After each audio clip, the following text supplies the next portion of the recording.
You're welcome back. It's your number one business radio and the online business segment with Regina. And like I said earlier, when I started off the show, I said I'll share with you 5 ways that small business can use digital branding to stand out. 5 ways through which small businesses can use digital branding to stand out. And these tips were shared by digital content creator Christina Lauren Pollack. Yes, all credit to her. She did a great and amazing job by putting together some of these tips that are quite useful to businesses, especially if you own a business online. Simply put, like according to what I read, she said digital branding is your virtual footprint on the web.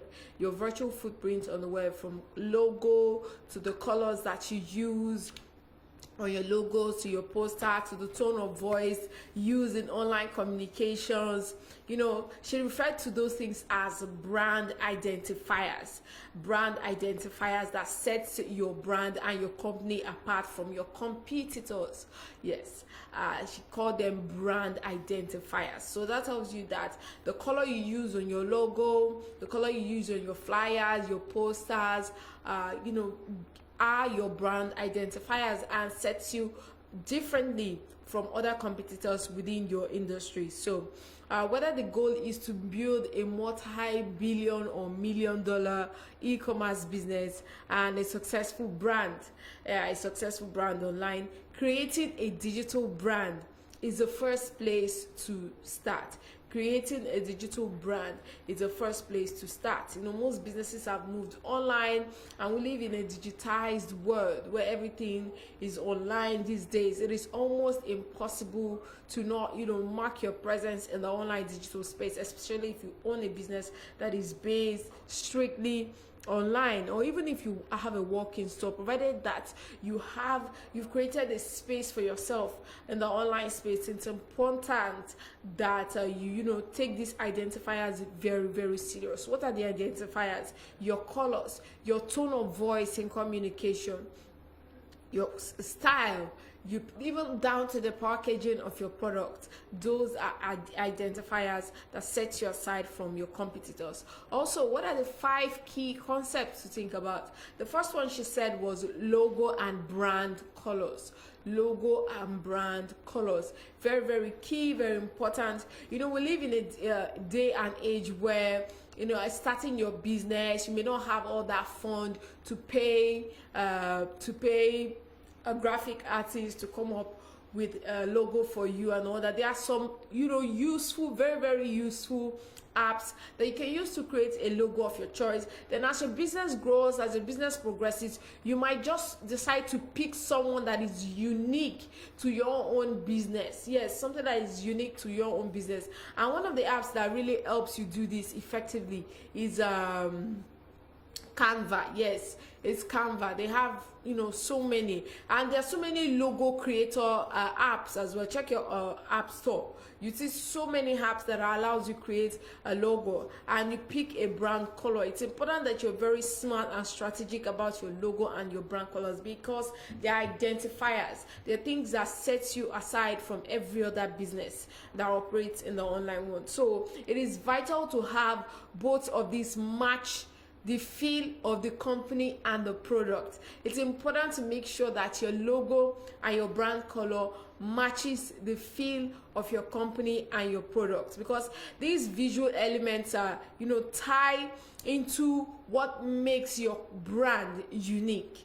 These visual elements, because people see with their eyes before they taste with their mouth, or before they decide to patronize you. It could be from as simple as the aesthetics on your packaging. Maybe your packaging is minimalist, or maybe your packaging is very colorful, maybe your packaging is eco-friendly. Whatever it is, make sure that these identifiers are uniquely tied to what your brand stands for. So when people see them, they immediately know who you are. They immediately know what you stand for. Yes, naturally this happens over time as you build brand awareness as well. As you begin to build brand awareness, as you begin to grow, some of these things just comes to you naturally, and you start making more informed decision. There is this particular brand that sells home accessories, bath bombs, all those really very nice things. And one of the things that made me patronize them was the eco-friendly nature of their packaging. They use strictly paper, no nylon whatsoever. Eco-friendly materials, and it has this minimalist approach to it. And surprisingly, some of their products, even when you finish using it, the containers are reusable. They are reusable. You can change it into something else. You can use it to do something very different. So it's important to take all those things into consideration. So one of the things that she recommended was that you create a branding mood board. What is a mood board? Even individuals have mood boards, especially if you're into the fashion business. You would have a mood board, or even people generally have a mood board. A mood board is a kind of visual representation on how you want something to be. You could decide to create a mood board for your entire year. Yes, you could decide to create a mood board for your entire year. You might decide to section it into different sections. Okay, for education, you might just put, oh, this year I want to have so and so number of certifications. You use visual representation to make that known. You might say, oh, this year I want to change the color of my car to pink, this and that. For fashion brands, you could have a mood board for releasing a collection. You might just say, okay, our Valentine's collection will be called Flavors of Love. Then on your mood board, you might decide to create collections around maybe Nigerian food or spices. It could be that Nigerian spices, influence that collection. So you create a mood board, and when you probably sketch a dress, you say, oh, this dress, I got inspiration for it from maybe peppers, things as random as that. So that's what a mood board is, and that's what it does. It gives you a visual roadmap and a visual representation of what you're trying to do. Most times it includes images and graphics. So if you're looking at your color and brand logos, you could use a mood board. It could guide you effectively. So this process of developing a visual identity makes it more intuitive and telling as well. People see you as a brand that takes their business very, very seriously. It is also a great way to communicate your vision with a graphic designer as well. A great way to communicate your vision with a graphic designer as well. It also helps you save time and money while still getting proactive results for your brand. So the first key concept, logo and brand creators, and I also talked about mood boards as well. The second one I mentioned was the use of psychology, and she said make every element count by applying this term, broadly defined as the study of how colors affect behaviors and decisions.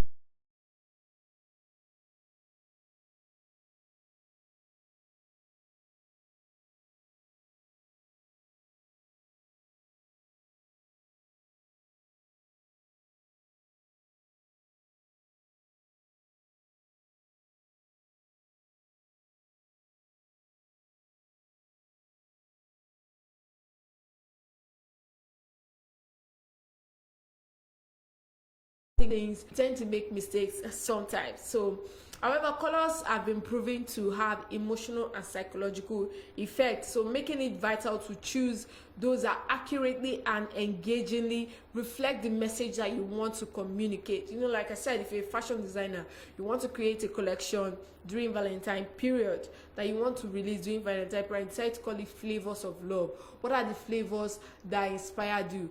Is it flavors of food from around the world? Is it Nigerian spices? Is it flavors of food from the eastern region, the western region? Things like that that inspire you. You put it on your mood board. Use colors and visual representation to bring it to life. Like she said, colors have been proven to have emotional and psychological effect, making it vital to choose those that accurately and engagingly reflect the message.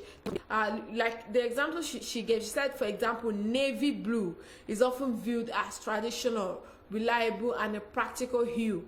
For example, when you see red, the first imagery that will come to your mind, especially when the fashion designer says, oh, the name of this collection is Flavors of Love, and you see a particular dress, and before the show starts, you say, oh, I was inspired by Nigerian flavors, Nigerian spices.